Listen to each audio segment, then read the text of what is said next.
Anything is possible. New freezer, it's a lot of them. Yo, What's up, buddy? what up? How are you doing? I'm good. How are you? I'm good, man. Thanks for hopping on. What's happening? It's been a long time. Thanks for having me. This is my first IG live. Dude, kicking it off the right way. Is I your love it. phone like mounted somewhere or what? Yeah, I've got just a little mount set up. Can you hear me if my phone's like this? Yes. Okay, perfect. Yeah, man. Well, dude, happy Friday. How you been? I've been good, bro. Just busy. How you been? I'm good, man. Just Where are you? I'm in Venice, so we got out here. What about you? I'm downtown, LA. Nice, man. Yeah. Well, dude, this is episode 11. I actually got some of your incredible product, Truff. I got somebody. Hold on. There we go. There we go. Takes two to tango, bro. I love it. I love it. I love it, man. Boom. There you go. I'll pop one for the call. I love it. I love it. Amazing. Well, dude, basically high level. I've known you for a couple of years now. Huge fan of yours and everything that you've built with Truff. And I guess, super casual. Want to talk high level. How did you get into the hot sauce game? Where did this all begin? Take me back to kind of where you were raised and how you started going down the entrepreneurial path.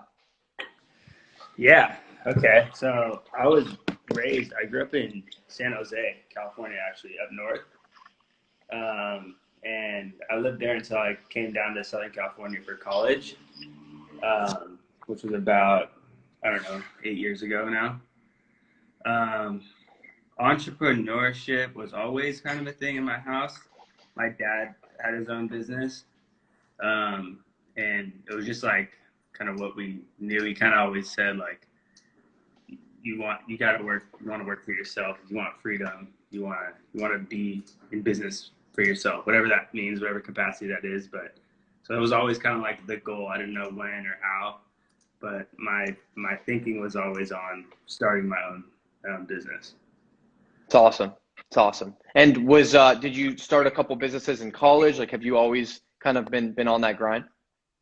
Yeah, no, definitely. Well, I started working, like, I guess I was super young. I was probably like 7 or 8, working just like set list of chores that I had to do every single day.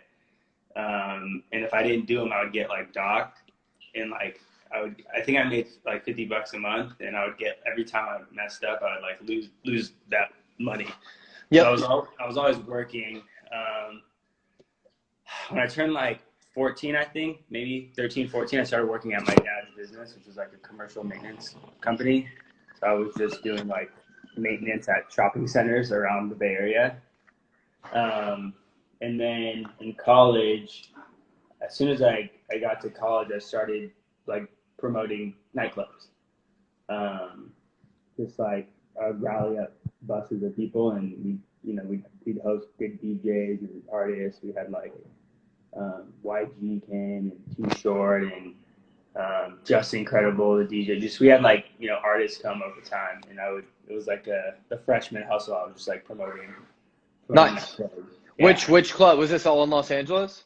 It was all in like. Hey Nick, I'm actually having a tough time hearing you a little bit. Do you mind lifting the phone? I think sometimes that would be awesome. There we go. Perfect. Perfect. Yeah, I was in like Orange County, like Pomona area. Carnival nightclub is one of them. The Yost. Just like little, like small, like 1,000-person nights, 1,200 people nights. Yeah. From that, it was like, that's the party scene, right? And I realized everyone's taking shots and then like chasing their shots with alcohol, or with like a chaser. So I ended up making a chaser for alcohol. It was like a powdered beverage, but it like helped your hangover, and you would use it to chase shots instead of Coke or Red Bull or all the sugar. It was like a liquid IV type powder, but for chasing shots? It was exactly that. We launched like as Liquid IV Wild. at the same time. Okay. What was that called? It was called Nick's Fix Chasers. Okay. Yeah, it was like my fix to like the partying issue, like having a hangover and just ruining your whole weekend because you're just partying too hard. Would you put it in the shot or in the alcohol, or you take it in a separate beverage? No, you would like put it even like a cup of water like this, Yep. like literally just like look over your Crystal Light, and it would just. But the formula was meant for alcohol, for like it had like B vitamins and like eleuthero and liver support and ginseng, things to just kind of detox and help you. And the other thing is, it wasn't so much that, but it was also what you weren't drinking. Coke is all sugar. Yep. And that makes it so much worse, you know. So that was kind of that hustle. And then that turned into my own promotion, my own event promotion. So instead of like working with people, I was doing them by myself in much bigger nights. And there weren't artists.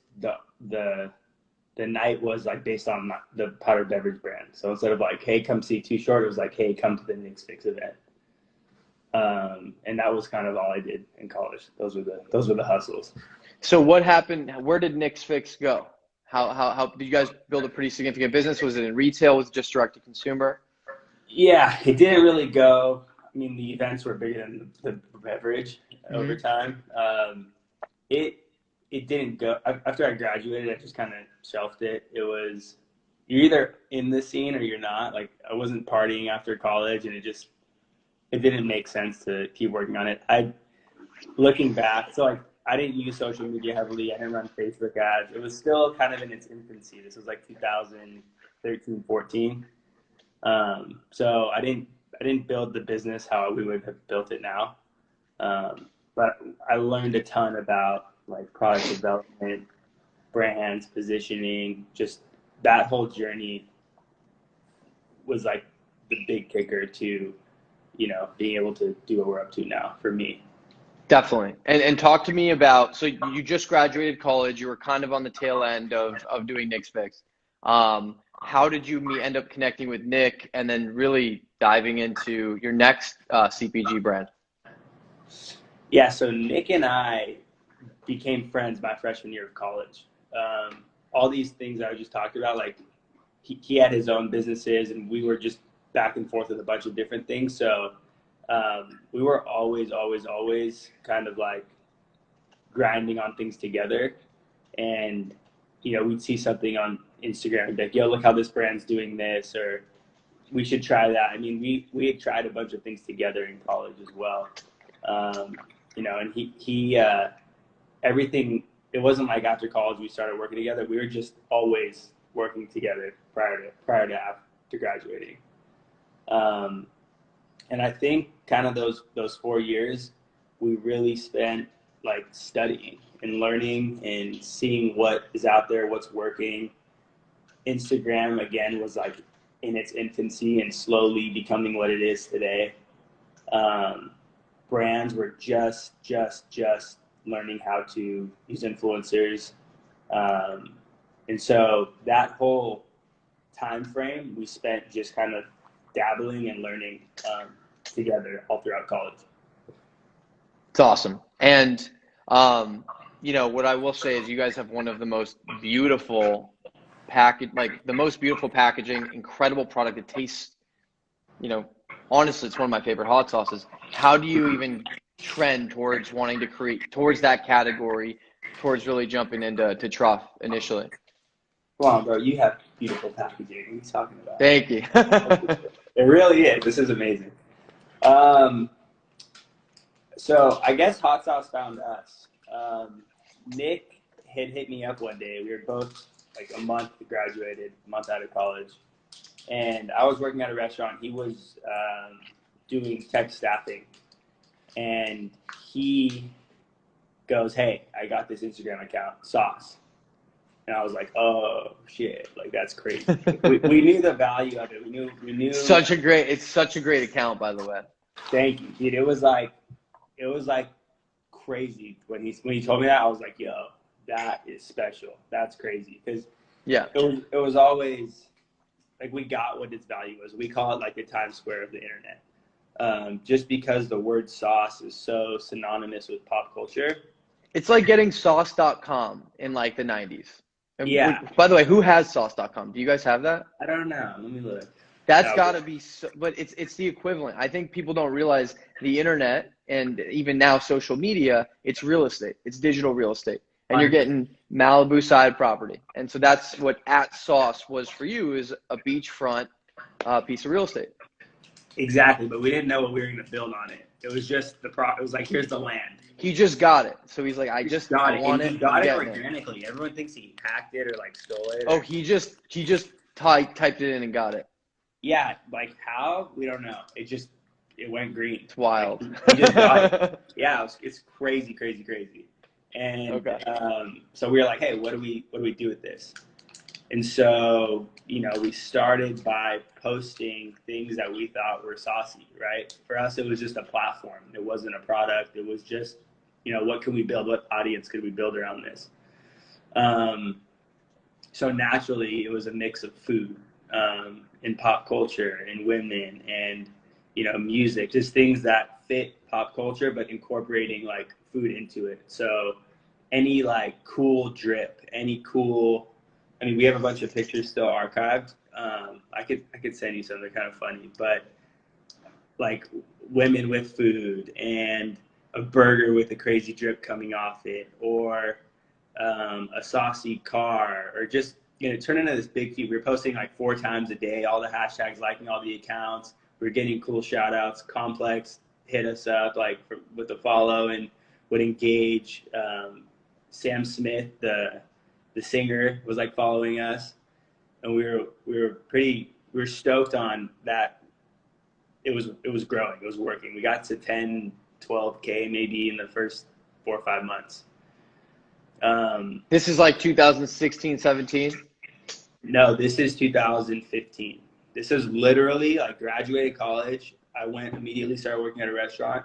Nick was working and going to college, so he was at his job. And it was the reason I was working at a restaurant is because I wanted to start a business. So it was like I was all in on whatever was available. Did you want to get into the restaurant business, or did you just want to learn? No. I wanted to make money and have flexible enough hours to where I could start a company. I didn't care about the restaurant industry. I love the restaurant industry, but hospitality was not my goal. You know what I mean? I'm trying to open this real quick. Hold on. Yeah, no worries. Oh, there we go. Let's go. Are you eating one? I would join you, dude. I've had too many today already. Good. Yeah, it's like me and Truff. So yeah, that was the premise, was build this account. And then along the way, it was like, hey, this following is dope. We should do more with it. We should make a product. And naturally, we would make a sauce because the account was sauce. But it was kind of like, what kind of sauce? So, yeah, there's so many different sauces. There's like salad dressings and barbecue sauce and ranch. And but for us, hot sauce was like the most culturally relevant. And so that is how we looked at that category specifically. Is there anybody that did a V1, who is the closest comp to you that you've looked at as a sauce brand that has just absolutely killed it or created an amazing lifestyle brand around sauce before you guys? I'm actually curious who comes to mind. Well, Sriracha, Cholula, like. So these are all heritage brands, I would say. I mean, Sriracha is younger than some. I don't know how old Tabasco and Cholula are, but some of these, I think Tabasco might be like 100 years old, if I'm not mistaken. I don't know. Don't quote me on that. But yeah, the whole idea to make a sauce was to do it how you just described: lifestyle, upscale, top shelf, unique packaging, an amazing brand, an amazing premise to it. We were inspired by brands like Ciroc. Ciroc at the time when I was just getting out of college was the vodka. It had a beautiful package. It had a great lifestyle. Diddy, French Montana, cool flavors. Their packaging was unique. It was branded by that cool like ball on the front of it. The word Ciroc means something about the mountains in the region of France where the grapes, something like that. And so we really looked at that and we were like, hey, this is how it needs to be, but for hot sauce. There was really no one in hot sauce. I still don't really think there's a lot of people in hot sauce that kind of took the time and wanted to approach their brand in that way. I actually never saw the like I never thought about how you've positioned it as kind of a spirits brand, but it makes so much Right. sense now. Like Yeah. no one had done that within luxury sauces. I've seen like you see like the classic barbecue sauce or whatever else is on the market, but I didn't even think about you guys kind of use that Ciroc upscale alcohol concept on or basically strategy with this with the sauce. That's really cool. Right. Well, one of the reasons it's so hard is because so like our whole product's custom. Our bottle's custom. Our cap is custom. Our That was formula. gonna be my next question. Like that is a very unique that you most people just want to make a product. They go to a co-packer, they grab whatever's off shelf. So talk to me about like I'm the same way by the way. All of our stuff is custom. And so Yeah. talk to me about Look at your popsicle, dude. Look how it looks. It's like go find a popsicle that looks like that. It doesn't exist. You know it's what I mean? custom. It's It's custom. custom because you took the time. Same with this. Look at this. There Boom, you go. baby. Cheers. Cheers. This is so good. Thanks, man. What was your question? My question was, how did you like? It's really challenging to create a unique product on market. How do you even start with making a custom bottle or custom cap? How did you guys go about that process? Yeah, so as the project developed, we put a team together. Consisted of my dad, John Buscemi, and Aaron Levant. Those are like kind of our founding five. Nick and I were. It's like there's a lot more to the story, but we were working on this project. John knew about it. John was with Aaron. Aaron was saying he always wanted to make like a cool lifestyle upscale hot sauce. John was like, hey, I know these two kids are doing it right now. You guys should all talk. We talked to Aaron. Nothing really came of it. We kind of developed our strategy more, kind of realized exactly what we wanted to do, who we wanted to be, and told everyone, hey, we're getting ready to do this. Does anyone want to get involved or not? And then we kind of all got together and made it happen. John is a luxury sneaker designer. I mean, Buscemi had a very similar concept with his first shoe, correct? I mean, he was doing something with that first sneaker design that was just so unique and differentiated. Is there any bit of that inspiration with what you guys did? I mean, definitely. I think our luxury approach came from our being around the Buscemi brand. My dad was running it with John, and so when it came time to design this bottle, we kind of got everyone involved. We were like, hey, what should we do here? This needs to be special. And we took inspiration from John's ideas, Aaron's, our design studio, and kind of all came up with what we wanted to really like communicate as a brand.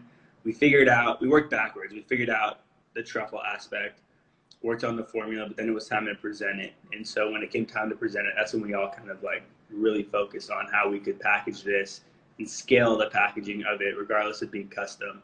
And so that was kind of the steps of that. And the design, it's one thing. Yeah, go ahead. Sorry. I was going to say, like, we had all of our ideas and we knew what it wanted to be, but we had a design kind of group bring it to life, and they're just incredible.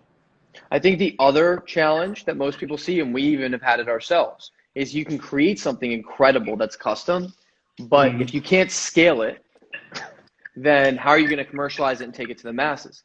So you have to find a product that is commercially viable. I remember, dude, when we were first talking, you're like, we literally can't make enough truff right now.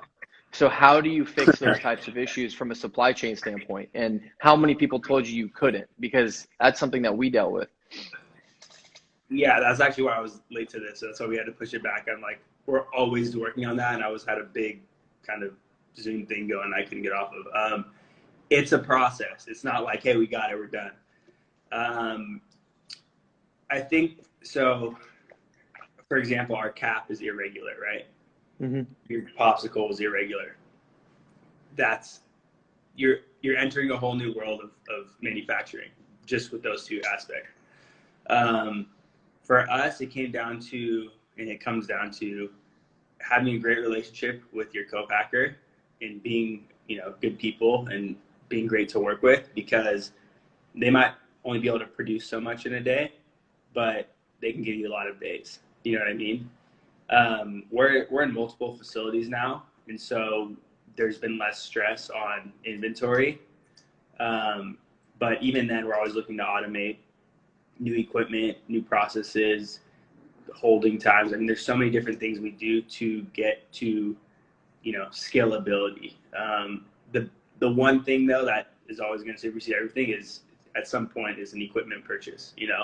It's finding that equipment that could automate, make it faster, make it quicker, make different sizes, and so that's kind of that seems to have been the biggest thing for us. It's awesome. It's awesome. So you guys went through the product development cycle. You have this amazing idea. You got a great team in place. How did you initially go to market, and where has that evolved to today? Yeah. So our whole edge, like our competitive advantage, our core competency, whatever word you want to use to describe how you kind of got out there, was Instagram for us. Like, we had this account called @sauce. Our whole kind of growth hack was leveraging that to become relevant online. And so when we launched, we actually had seeded, hundreds of people from John and Aaron's list and Tal's list. Tal's Aaron's best friend and also a partner in the business. And just, relationships and sending this product to people and setting a nice gift box with it and just getting insane amounts of posts, shout outs, tags, etc. We wanted to wow people with this launch and this product. A day before is when we posted on the account after being dormant for a year, coming soon, or it was a photo. It's this cryptic photo. It was just our logo and the date. Oh, it froze. Yeah, you're good. You're good. You there? Yeah. Oh, it froze. What was the last thing I said? I could hear it. Just the cryptic photo. Got it, yeah. That was teasing. Yep. Yeah, and then the next day we posted the launch. But 5 days before that, we had sent all these seating packages out. So when people finally got their stuff, we had launched, they were tagging us. We had a nice note, a nice tray for them to put the sauce in with these chips. And it just worked out that way. So leveraging Instagram was one of the biggest ways to supersize our platform. Seeding people was another way. And then marquee accounts like Neiman Marcus and Wally's and, Wegmans, Dean DeLuca before they went out of business. And then just having amazing content. You know what I mean? Yeah. Do you guys have a content studio? I mean, I've seen some of you guys, by the way, if anyone's watching, go check out, the Instagram and also the TikTok, but do you guys have a team? Or are you doing it yourself? I've seen everything from the studio to the product shots to the dripping of the sauce on food. So yeah, it's a mix. We have kind of in-house, we have an in-house studio, we have creators that we work with that are amazing at certain styles that we love. It's just a big hybrid machine of stimulating, engaging, unique content, I would say. On a totally unrelated note, or I guess a bit related, Instagram has become a bit saturated. So what do you recommend brands do now? Even ourselves, we built the brand on Instagram, but what other platforms or channels are you guys looking at as ways to, gain attention, build brand awareness? Yeah, I mean, Instagram's saturated, but I think everything's saturated, right? You could say YouTube's saturated, but every day there's a new YouTuber. We're in terms of content, I think, and Nick G is just a fucking excuse me. Can I? You're good. You're good. You're good. You're good. He's just a talented savage at content ideation, curation, and all that kind of stuff, and coming out with very unique content. I don't know if you saw the ad with the guys dancing in the puddle of Truff. It's awesome. It was awesome. Okay, so that's a good example of standing out in a saturated area. That has nothing to do with our product, really. It doesn't say anything about the sauce. It's just cool. It's stimulating. Not too long ago, there was that cool one on TikTok, the behind the scenes of getting that shot of the truffle dripping and things like that. They just, people, they show, they tag, they comment, they like, and you can be very saturated, but there's always room for something that's unique on these platforms. I know we do a lot of work on Snapchat too. Snapchat's very effective.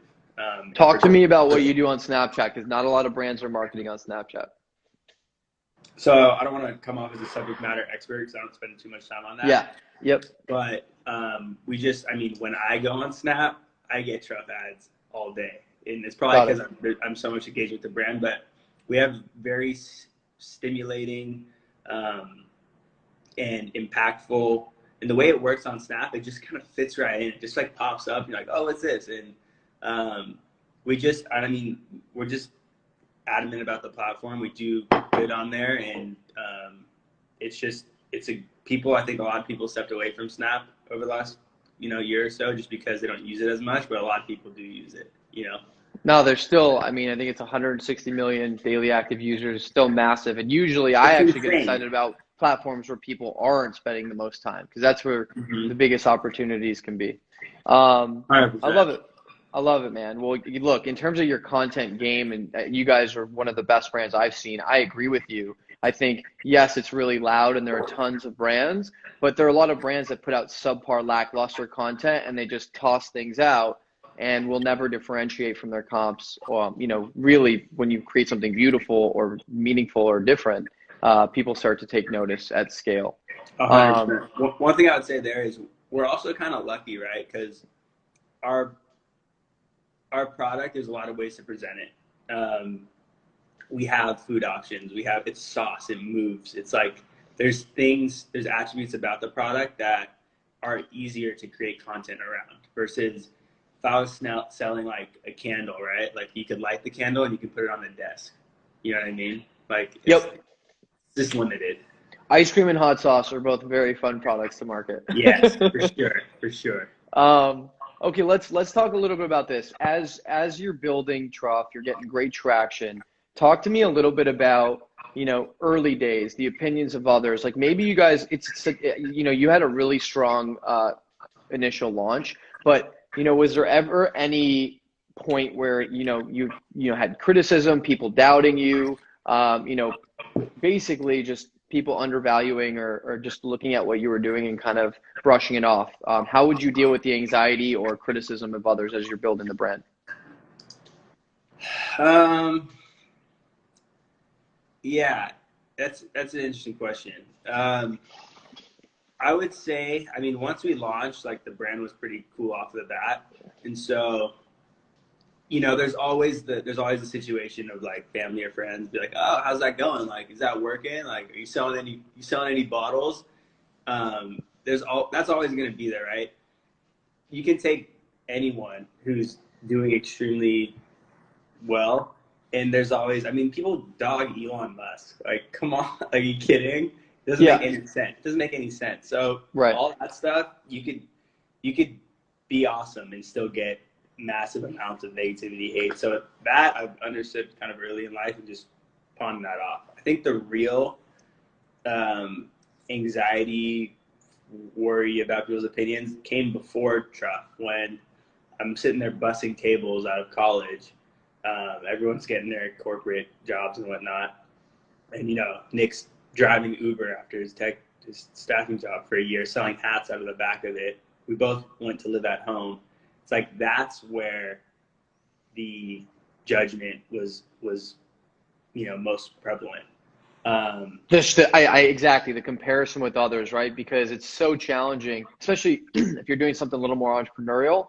I was in corporate America. You're constantly judging yourself, and you're on Instagram and you're on social media, and people present themselves in a certain way. So were you just like, I'm not doing that I'm not going to take the traditional corporate path, or what were you thinking?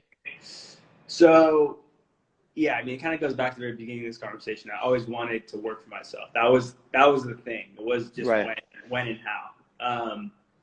I knew, like, out of college, I just couldn't. I did an internship in finance, and I spent 3 months over a summer in a suit and at a desk, and like every moment of it didn't feel right. It wasn't who I am and who I was, and so I knew if I did go that route, the whole time would be to get out of that route. I mean, everything was to get out of.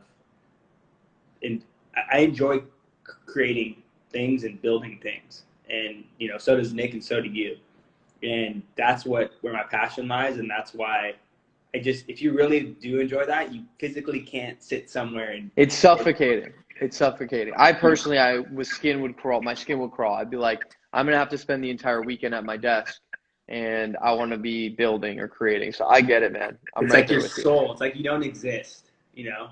Yeah. And Yep. so that's the thinking there. No, that's a great answer, man. I guess moving with that is, what do you think about? There are so many brands, right? There's so many people coming to market trying to build something unique, and then there are, what I would call the entrepreneurs of the world who, yes, they want to create a business or do a startup, but they also want the comfort and security of their salary job. So, like, what do you think about the current state of entrepreneurship and brands that are being built? And, I guess just advice for anyone who wants to go start their own. Yeah, I think it kind of ties into the question right before this about like people's opinions.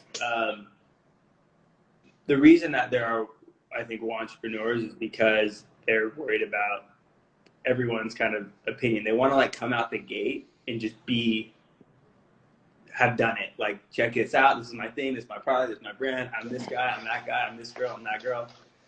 And those things are just so, I think, detrimental.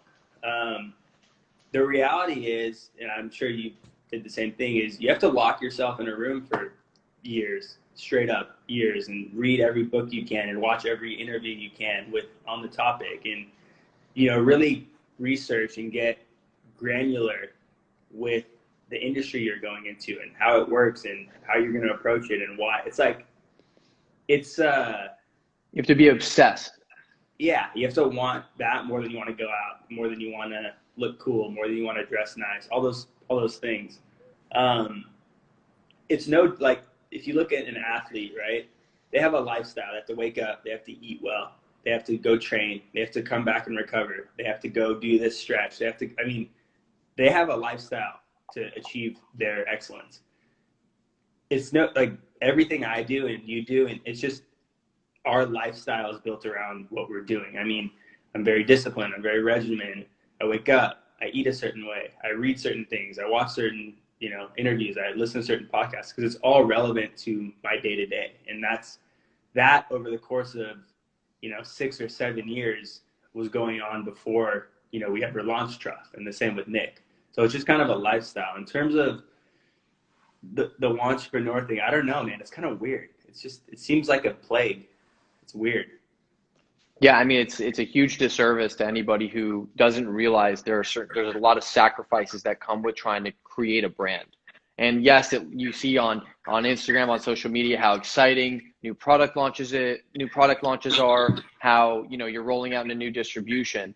But if you're not willing to go roll up your sleeves, get in the factory on a Sunday at 4:00 or Friday until 1 a.m, then this isn't necessarily the game for you. But I will say there are also some amazing, cool things going on in our space. I mean, young people, if you just kind of look at the 30 list from last year, there's so many amazing brands on there. The kids, young, 22, 27, like there's a lot of action in our industry. There's a lot of people who are legit and doing great things. It's just a matter of, it's few and far between. There's just, what's so exciting is, and we have a lot of similarities with how we've built our brand and think about content and digital real estate. But I think the opportunity, like there's so much abundance of opportunity because you have these big multinational food companies that don't know how to innovate the same way that you or I or some of our contemporaries do. They don't invest in the content. They're not on the channels every single day. And it allows us to have the exposure that, Cheez-It or Coca-Cola or Pepsi had because we can get the eyeballs and we can get the digital distribution that they used to get through linear television or traditional advertising. And we can get the same awareness that was never achievable unless you had millions of dollars in marketing spend. 100%. And in our case, we can sell online. Exactly. Which is exactly. Like, changes the whole game. And I know are you still selling online? Or we got some new stuff coming that's more on the shelf stable side. So. Oh, let's go. Yeah. Right. It's coming. It's coming. I got you. I'm excited. I better be on that seating list. Dude, I got you. I mean, I'm gonna follow the Truff seating strategy. There we go. Let's go. I love it, man. Well, I guess I got one more question for you. With regards to founders who are, going out to scale their business, these businesses are capital intensive. You need to have great investors. You need to have access to capital, but you also need to be disciplined and not over raise or not, you need to understand your unit economics and what's really required. So what advice do you have when choosing your investors and people that you want to bring into the company to help capitalize you? Yeah. There's definitely not a cookie cutter answer for that. I think every business has different needs. Every product costs a certain amount. Every order value is going to be different. Every industry is different. And every startup cost is different. Some businesses need $1 million to get off the ground. Some need 50 grand. Some need 5 grand.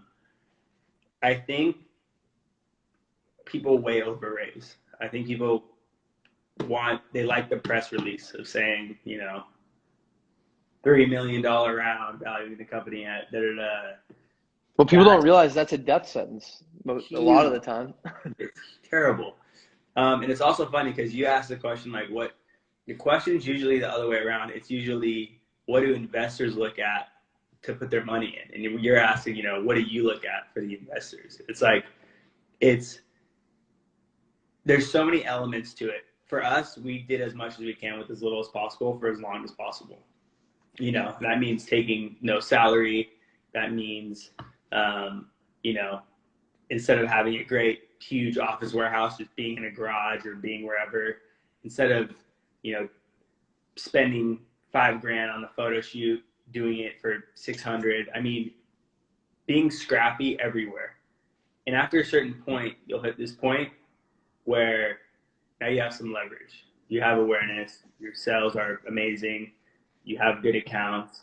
You have great notoriety. You have great exposure. And when it comes time to raise, the ball's kind of in your court.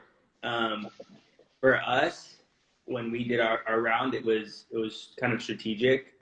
And it wasn't until, a year and a half after we launched. And we wanted value. We wanted value added, and we weren't willing to let someone come in and start running the show. We didn't need that. Not everyone understands how to do what we're doing, and it's not productive. It becomes toxic when you got to hit this and you got to have that revenue next month, and it's just No, I mean, dude, there are VCs and private equity firms and investors that'll come in and they'll give you too aggressive of growth expectations because they need you to exit in 3 years. And then you say yes to an account that isn't profitable, that you can't scale with, that isn't going to work well for you. And you're saying yes to opportunities to please investors, not to build and scale a business. And that's how you lose, right? That's how these companies raise 50 million bucks and then go out of business or run out of cash or can't raise the next round. 100%. And if they understand what you're really doing and what you're up to and how you're doing it, that's the right investor, because they know, hey, we don't want you to go take on X account for this revenue so we can sell in 3 years. I mean, for us, people were investing in something that they thought was extremely cool, very unique, and had a lot of promise. And most importantly is our group, our team, they're like, loved the product. They like use it on their own. A lot of them even came to us like, hey, I need to get involved. It happened to become at a time where we were like, hey, it'd be a good time to get some capital in. Awesome. So great final segue to kind of wrap this up. What does Truff look like 3, 5, 10 years from now? And like, what's the core mission? Like, what do you want to accomplish with this incredible company that you're building? Yeah, it's hard to say. I don't know what it'll look like in 10 years. In 3 years is maybe a little more realistic. We're working on some things, some cool things. Nice. Little premature to say anything about them, but relevant to our categories. And our focus is continuing D2C, building our brand online, but also rolling out the right retail. We're kind of on a good retail push right now.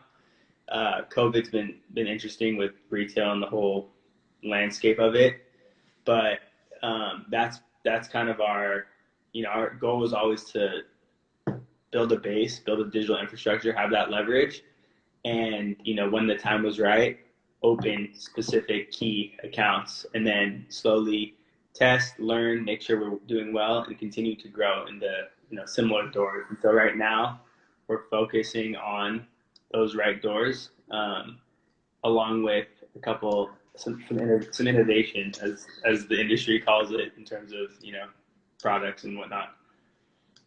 Awesome, man. Well, Yeah. I'm super excited for you guys. You know, once again, really appreciate you making the time, Nick. Huge fan of Truff. You guys are crushing. And for anyone who doesn't know, check them out at Sauce. Appreciate it, buddy. Thanks again. Thanks for having us on. I'm looking forward to your shelf stable item. And We also got something new coming in a month. I'm gonna send you it. It's pretty sweet. okay, So, I'm pumped. all right, Congrats. buddy. Thanks for having me on. I'll talk to you soon. Talk soon. Cheers. All right, later, bro.